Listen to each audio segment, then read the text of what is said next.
তাদের রাজনৈতিক প্রতিহিংসার কারণে দীর্ঘকাল ধরে তিনি কারারুদ্ধ হয়েছেন।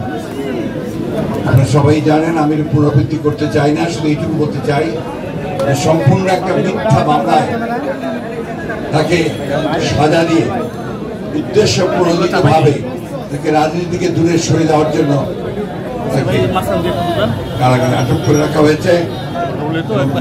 প্রকৃতপক্ষে তাকে বাসায় থাকতে সুযোগ দেওয়া হলেও প্রকৃতপক্ষে তিনি পুরোপুরি অবরুদ্ধ হয়ে আছেন, বন্দী আছেন। আমরা এও জানি যে তিনি এই অবরুদ্ধ অবস্থায় সেই কারাগার থেকেই অসুস্থ হয়েছেন, তার কোনো চিকিৎসা হয়নি। তিনি বারবার কমপ্লেন করেছেন, কিন্তু সরকার শুনেনি, তার সুচিকিৎসা। পরবর্তীকালে যখন তাকে হাসপাতালে নিয়ে আসা হয়েছে, সেখানেও তার কোনো সুচিকিৎসা হয়নি। বাসায় আসার পরে যখন তাকে শর্ত দেওয়া হয়েছে তিনি বিদেশে যেতে পারবেন না, দেশেই চিকিৎসা করা হবে, সেই সময় এবারকার হসপিটালে তার যে মেডিকেল বোর্ড, সেই বোর্ড বারবার বলেছে যে ম্যাডামের যে অসুখ, সেই অসুখের চিকিৎসা এখানে করা সম্ভব, কারণ মাল্টিফেরিয়াস যে ডিজিজেস আছে, অসুখগুলো আছে, এই অসুখের চিকিৎসা করতে লাগে মাল্টিডিসিপ্লিনারি হসপিটাল উন্নত দেশে উন্নত মানের হয়নি।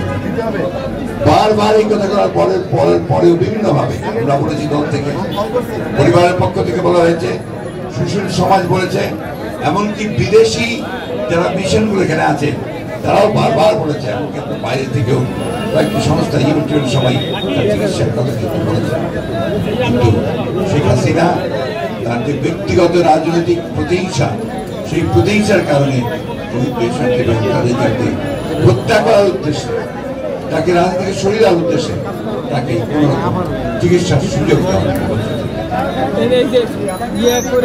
বন্ধুগণ, আমরা সবাই জানি, বারবার দেখছি যে আওয়ামী লীগ সরকার যারা দাবি করে যে তারা নির্বাচিত সরকার, যারা কোনো মতেই নির্বাচন করে কোনো সময় আসে, সম্পূর্ণভাবে একটা প্রহসনের নির্বাচন তামাশা করে জোর করে শুধু রাষ্ট্রযন্ত্রকে ব্যবহার করে তারা ক্ষমতা দখল করে বসে আছে এবং বাংলাদেশের মানুষের এক এক করে সমস্ত অধিকারগুলো তারা কেড়ে নিয়েছে। গণতান্ত্রিক ব্যবস্থাকে ভেঙে দিয়েছে, বিচার ব্যবস্থা ভেঙে দিয়েছে, মানুষের কথা বলার অধিকার কেড়ে নিয়েছে, এমনকি মানুষের যে বেঁচে থাকবার যে ন্যূনতম যে অধিকারগুলো, সেগুলো তারা কেড়ে নিয়েছে। এই সরকার যারা জোর করে নির্বাচিত অবৈধ সরকার, তারা সমগ্র দেশটাকেই বিক্রি করে দিয়েছে। আপনারা দেখেছেন যে কয়েকদিন আগে কয়েকজন পুলিশ কর্মকর্তা তাদের দুর্নীতির কাহিনী বেরোল। সাবেক যে সেনাপ্রধান, তার দুর্নীতির কাহিনী বেরিয়েছে, আমারও কয়েকজন দুর্নীতির কাহিনী বেরিয়ে আসছে পুলিশের। আমি অবাক বিস্ময়ে লক্ষ্য করলাম যে গত পরশু পুলিশের অ্যাসোসিয়েশন থেকে একটা স্টেটমেন্ট দেওয়া হয়েছে, সাংবাদিকদেরকে সত্য প্রকাশ করে তাদেরকে হুমকি দিয়ে যে এই সত্য প্রকাশ করা যাবে না, কারণ এতে নাকি তাদের ভাবমূর্তি বিনষ্ট হয়। আজকে সারা দেশের মানুষ জানে, সারা পৃথিবী জানে যে পুলিশ বাহিনীর কিছু কিছু সদস্য তারা কিভাবে এই অবৈধ সরকারের সঙ্গে যোগ সাজস করে তারা বিত্ত বৈভব একটা দুর্নীতি পাহাড় গড়ে তুলেছে। শুধু তাই নয়, তারা রাষ্ট্রযন্ত্রকে ধ্বংস করছে, গণতন্ত্রকে ধ্বংস করার দায়ও তাদেরকে নিতে হবে, যারা আজকে প্রধানমন্ত্রী, তথাকথিত প্রধানমন্ত্রী নির্বাচিত নন, চুক্তি করেছেন 2 দিন থেকে 10 দিন চুক্তিগুলো আমরা দেখলাম। বেশিগুলো বলা হচ্ছে আপনার একটা মেমোরেন্ডাম পলিটিক্যাল সই করেছেন, আর অনেকগুলো চুক্তি তারা করবেন, কারিগরি আপনার দল পাঠাবেন, সেইগুলো নিয়ে। আমাদের যে সমস্যা, আমাদের যে তিস্তার পানির যে ন্যায্য হিসাব আমরা পাচ্ছি না, সেই ব্যাপারে কোন চুক্তি হয়নি। পরন্তু কি হয়েছে, তিস্তা প্রকল্পের যে প্রস্তাব, সেই প্রকল্পে অংশগ্রহণ করার জন্য, অর্থাৎ সেখানে বিনিয়োগ করার জন্য ভারতবর্ষ প্রস্তাব। আমাদের প্রশ্ন খুব পরিষ্কার, আমরা সবার আগে তিস্তার পানির ন্যায্য বন্টন চাই। সুন্দর সমস্ত অভিন্ন যে নদীগুলো আছে প্রত্যেকটি নদীর আমরা আমাদের হিস্সাটা চাই, এটা আমাদের অধিকার, আন্তর্জাতিক আইনের অধিকার।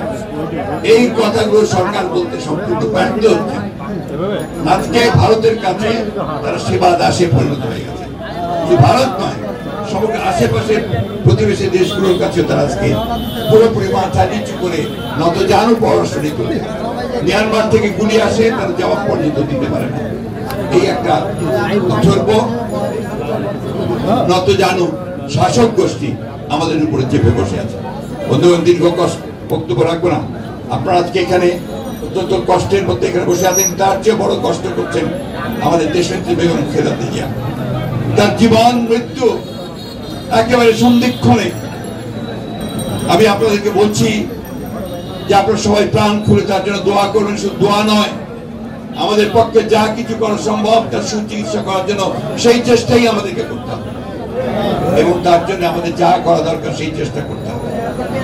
আমরা আসুন পরম করুণাময় আল্লাহ তাআলার কাছে এই দোয়া চাই যে আল্লাহ তাআলা যেন আমাদের গণতন্ত্রের প্রতীক, যিনি আমাদেরকে স্বৈরাচারের কাছ থেকে গণতন্ত্র এনে নেতৃত্ব দিয়েছিলেন, যিনি এই দেশে বহুদলীয় গণতন্ত্রকে আরো শক্তিশালী করার জন্য সংসদীয় গণতন্ত্র প্রবর্তন করেছিলেন, যিনি কেয়ারটেকার গভর্নমেন্টকে সংবিধানের সংযোজন করে তিনি এই দেশের মানুষের ভোটের অধিকারকে নিশ্চিত করেছিলেন, যিনি এই দেশের মানুষকে তার আর্থিক মুক্তির জন্য কাজ করেছিলেন, যে কারণে তখন বিদেশের পত্রিকাগুলোতে লেখা হতো ইমার্জিং টাইগার, একটা ভাগ বেরিয়ে আসছে অর্থনৈতিক দিক দিয়ে বাংলাদেশ। কিন্তু দুর্ভাগ্য আমাদের সেই নেত্রী আজকে বিনা চিকিৎসায়, আজকে বন্দী অবস্থায় তিনি আজকে মৃত্যু শয্যায়। আপনারা আল্লাহর কাছে দোয়া করেন। আমি আপনাদেরকে অনুরোধ করব, আমাদের সকল নেতৃবৃন্দের পক্ষ থেকে আসুন আমরা আজকে কায়ে মনোবাক্যে আল্লাহ তাআলার কাছে দোয়া করি যে আল্লাহ তাআলা তার বসে দেন, তাকে আমাদের মাঝে ফিরিয়ে দেন, আমরা যেন তার নেতৃত্বে আবার সবাই আগের মতো জেগে উঠতে পারি, এবং এই ভয়াবহ দানব যে আমাদের রাষ্ট্রের মানুষের জাতির সম্পত্তি ধ্বংস করে দিচ্ছে তাকে যেন আমরা পরাজিত করতে পারি। আসুন আমরা সেই দোয়াই আল্লাহর কাছে আজকে চাই, আল্লাহ তাআলা আমাদেরকে সেই তৌফিক দেন, সেই শক্তি দেন যেন আমরা আমাদের নিজের পায়ে নিজেরা দাঁড়াতে পারি। বন্ধুরা, আসসালামু আলাইকুম।